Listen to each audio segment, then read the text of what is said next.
Okay, there's been a lot of questions online. People have been messaging me asking about the guiding lands and what to do because you guys on PC just got it and there's really not much of a tutorial. They didn't really set it up. So I'm in Celiana's Gathering Hub, which is actually a lot better than Astra's was. At the counter, click on Guiding Lands. You get the part from there. Now, if you look on the right, it shows you what monsters are there. However, it doesn't say whether they're tempered or not, and also it doesn't say what region they're in, which is going to be important later on. I won't touch on that now. You could also, if you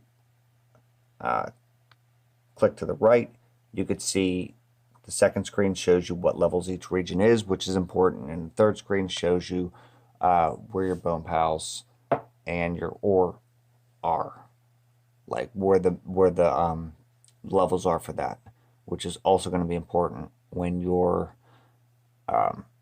upgrading and crafting armor. All right, the other way to get there is just open your map, go to the guiding lands, and you can depart from there. But first we got to get ready. So there's a few boxes where you could access all your items. This is one of them. Load yourself up. Loadouts are going to be really, really important in the guiding lands, especially equipment. Make sure you have your decos slotted where they're supposed to be also. The two most important decos for the guiding lands, I can't stress this enough. Geology, just one level geology, one single one, and fortify. I'll tell you about those in a minute. Grab something to eat.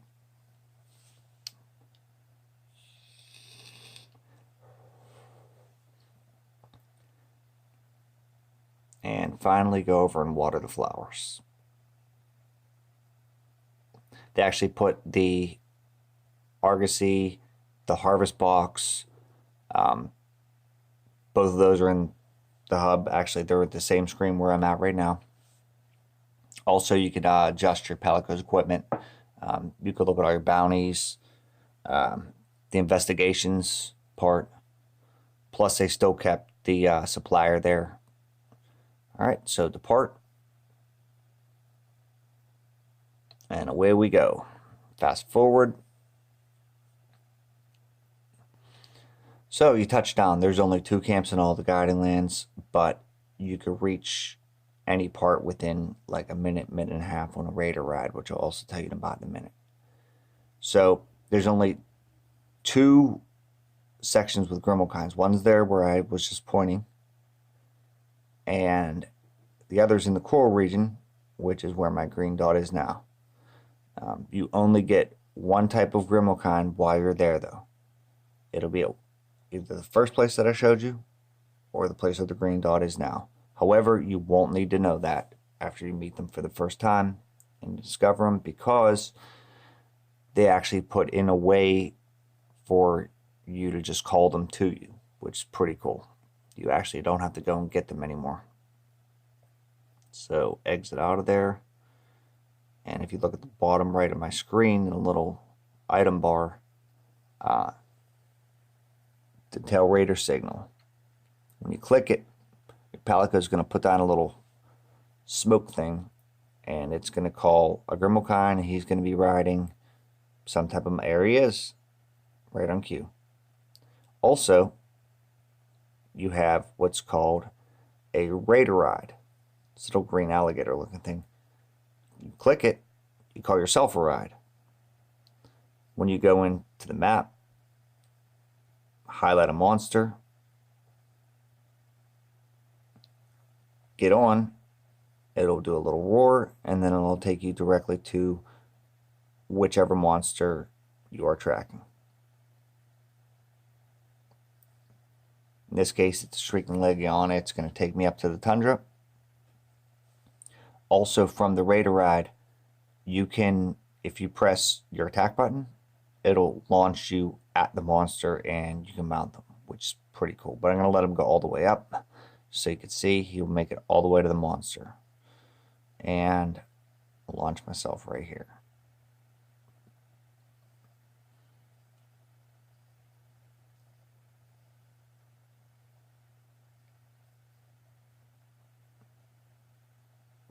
All right, a little bit of fast forward now.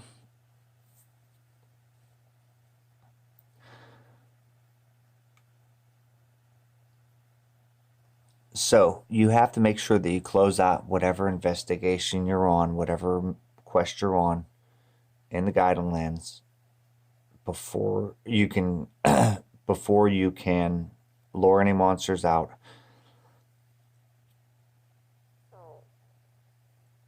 Or really before you can start anything else. As soon as you're done killing a monster, close it out.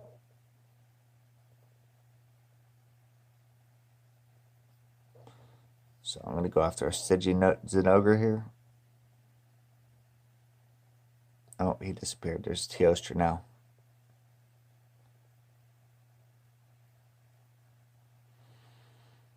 Monsters in the Guiding Lands are very limited time-wise. You're looking at it, if you don't attack them, I'm not sure how long it is, maybe 20 minutes. If you do attack them and you're fighting them, they'll give you longer. But it's still not a whole lot of time. They will give you a little notice saying they're going to leave the area soon, though. All right. So if you go into your menu and Guiding Lands, you could see levels 1 to 7. 7's the highest. Each region from left to right, what monsters could potentially come out when you have the level that high. So I have the Coral as a level 7. Kieran, that a tempered Kieran will only come out in Coral when it's level 7.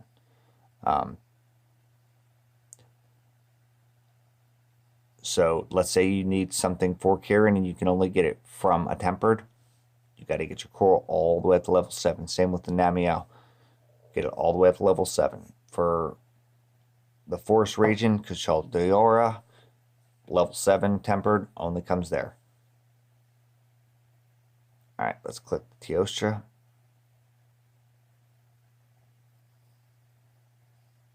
Make sure you eat. Oh, Feline Foodie will be your best friend in the Guiding Lands because you're going to be there for a while through several monsters, most likely. Good thing about Feline Foodie is no matter how many times you cart, it will retain all of your food benefits. So if it was attack or elemental or whatever, you cart, you keep them. Just don't eat again. So if you get Feline Foodie, don't eat again. Just leave it go until you're done in the Guiding Lands for that set of quests.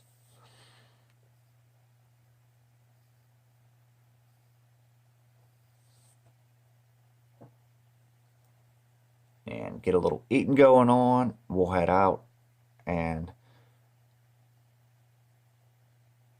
I won't bore you with the whole fight with the Teostra because that'll be 25 minutes of you just watching me hit something. Probably not the funnest.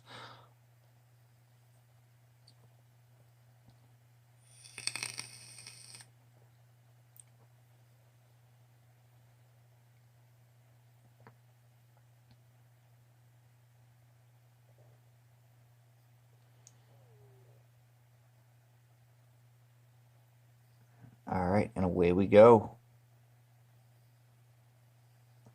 Change your equipment. Like I said, have your equipment and deco set. Like I have a set of equipment for Lunastra and Teostra right there, sitting waiting. All the decos are already in.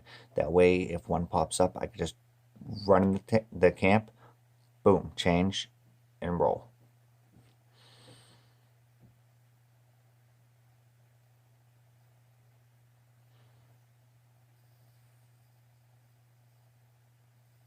Here we go. Straighten out your items.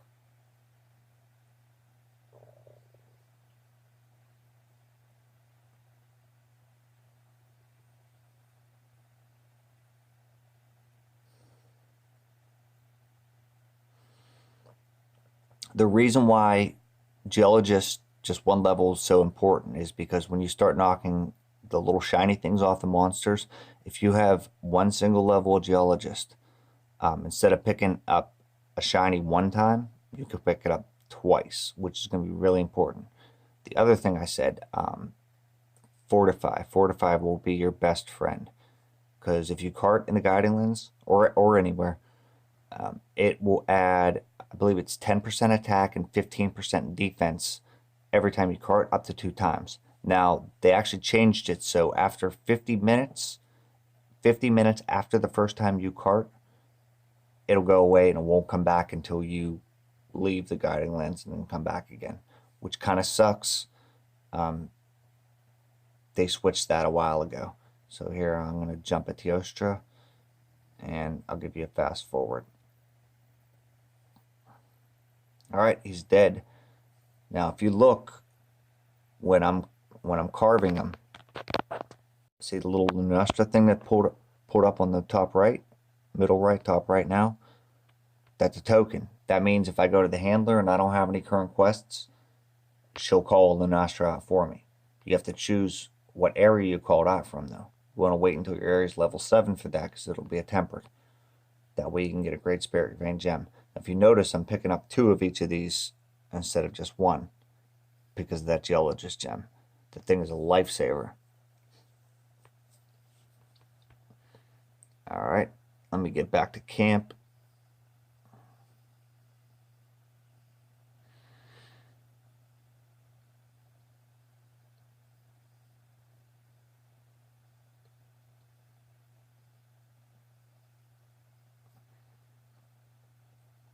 And close out your quest.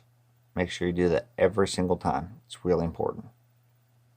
If you don't do that, you won't be able to pull out a new monster for a lore.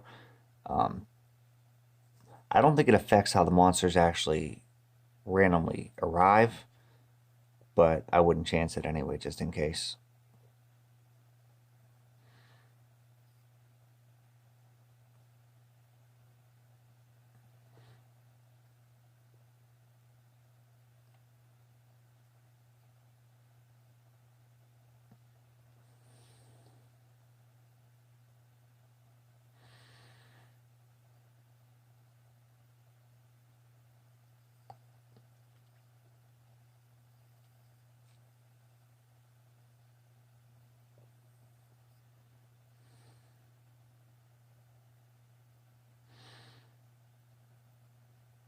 I'm just going to show you the lures and how to lure things out. Talk to the handler, go to lure out monster, and there's a list of monsters, the little tokens that you have, and the amount next to it, and next to that, the regions that they can come from. Coral Pookie Pookie, only coral, obviously. So that's where it's going to come. If you want to get a regular one, it's got to be a low level, like your coral's got to be, your coral region has got to be like level 1, 2, maybe 3. Then once your coral level's high enough, it'll be a tempered.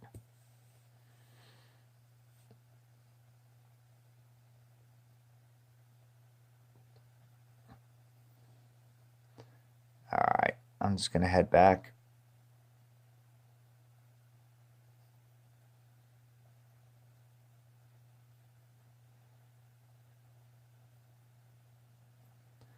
I'm just showing you again real quick in your hunter's notes. You could see what comes in what regions.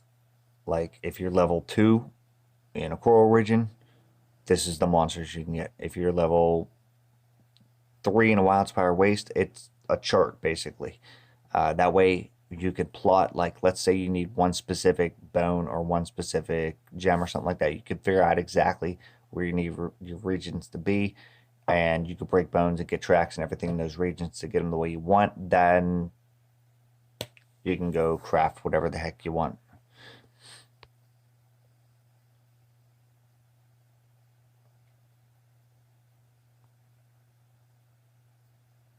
Okay.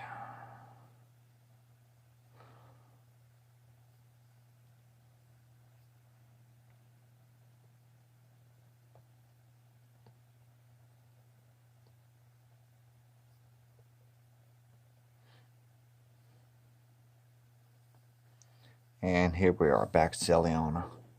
I'm just going to take you to the blacksmith real quick. There we go. And show you why Spirit Vein gems are so important when you're augmenting your equipment. Specifically like your level 12s, which are your highest weapons in the game. for every augmentation for them for extra slots, things like that, you're going to need a Great Spirit Vein gem. If you want to unlock your defense on a piece of equipment, on a piece of armor, again, if it's a high piece of armor like Elder Dragon armor or Gold Rathan or something, Great Spirit Vein gem. So you're going to need these things constantly. Um, I've been lucky. I've been getting, I'd say, 3 to 5 of them per tempered level 3. People were telling me they're getting 0 to 2 in some quests. I don't know. I think the spinning rising uppercut that they added, the dual blades, really helps, especially because it wounds, automatically wounds, and it seems to knock things off them like crazy. But if you're looking right here, like that's a level 10 weapon. You can actually do custom modifications for it, custom augmentations. But the level 11s and 12s are really what you want. Especially the Sophie of weapons that it just came out with.